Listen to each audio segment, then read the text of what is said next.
I've come to the sort of sad realization that probably 70% of people you interact with on a day to day cannot take any decision to the second order consequence or the next step.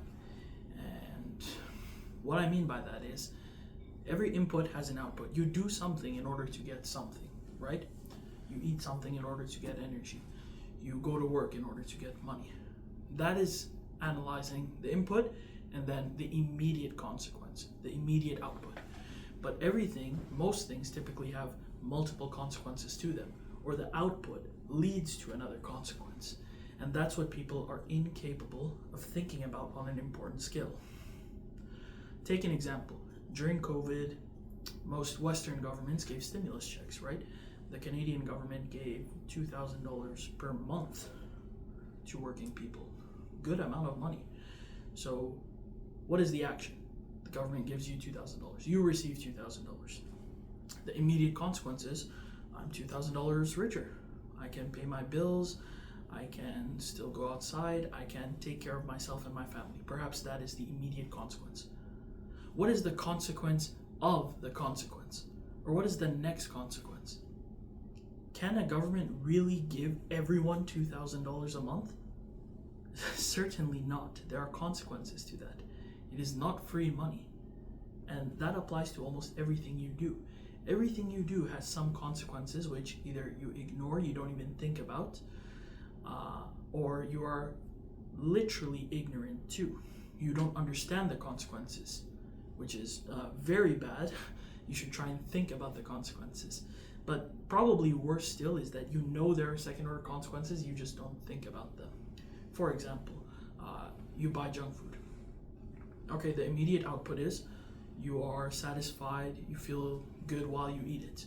Immediately after you finish eating it, you might feel bad.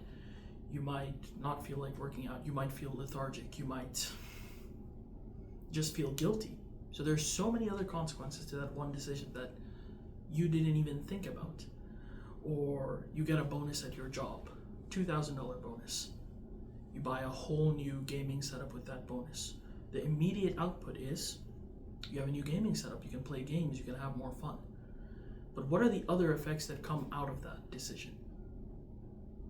You spent money in order to waste more time. You have furthered yourself from your other goals with that gaming setup. You could have used that money to invest in something you wanted to learn, or helped someone in need, or helped your family, or many thousands of things you can do with the money. That's the second, third, fourth order consequence, that you may feel guilt as well. But really the main second order consequence for that case is that you wasted money on something that will waste your time. That is the second order consequence of that decision. And we do this all the time. Anytime you think of doing something, think about what is the second order consequence. And what this really boils down to is instant gratification versus delayed gratification. And you've heard this 1,000 times already. Can you delay gratification for something better? People who partake or indulge rather in instant gratification are people who either ignore the second order thinking or are completely unaware of the second order thinking. Those people, there's something in front of them, they have to take it now.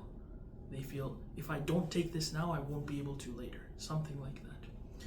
The people who do think about second order thinking will think, what is the actual outcome of me taking this thing? For example, something a lot of my friends do. They take extra shifts at their jobs. A lot of them just make minimum wage or just a bump above minimum wage. So you take an extra shift at your job, you work the 8-hour shift, the 9-hour shift, and you make an extra let's say $120. You make an extra $120. What could you have done instead of earning that $120? Now in some cases you really needed that $120.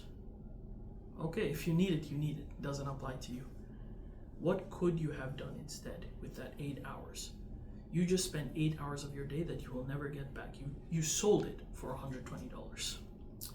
What will you use that $120 for? Maybe you will really use that $120 for something good, to invest into your business, to help your family, something like that. But what I see more often than not is you work the extra shift Now you feel, I have some extra money. I can go to the club, go to the bar, buy a new coat I don't need, buy a new watch I don't need, something like that. That's what happens all too often. So the thing was, you took the extra shift. The immediate effect was you got an extra $120. What's the second order effect? You lost 8 hours of your time. Could you have done something worth more than $120 with 8 hours of your time? For almost anyone, yes, probably you could have done something worth more than $120 with 8 hours of your time. Did you use the $120 effectively? Maybe you did, maybe you didn't.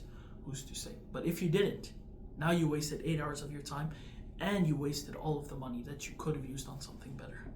These are the second, third order effects. What if instead you went back before you took the shift even and you said, okay, I can give up 8 hours today, and it's usually more. It's like going, coming, everything. It's basically your whole day if you take a shift, right? Okay, I can give up my entire day for $120. First of all, do I need that money? No, all my bills are paid. I'm saving okay. I don't need that money to survive. Put that to the side. What can I do with this money? Okay. I can invest it into my business. I can just save it up for a future day. I can help my parents with it. Maybe if I'm doing one of these three things, it can be worth it. Let me analyze it even further. Or you can say, you know what? With this day, I can go to the gym. I can work on my business. I can study something interesting to me. I think I can generate more than $120 of value for myself in that 8 hours rather than going to the shift for 8 hours.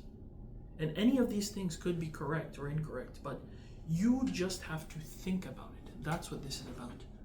Anytime you're given a decision to make, think about what this decision will actually lead to. Don't think about what will immediately happen. What will happen after that, and after that, and after that even.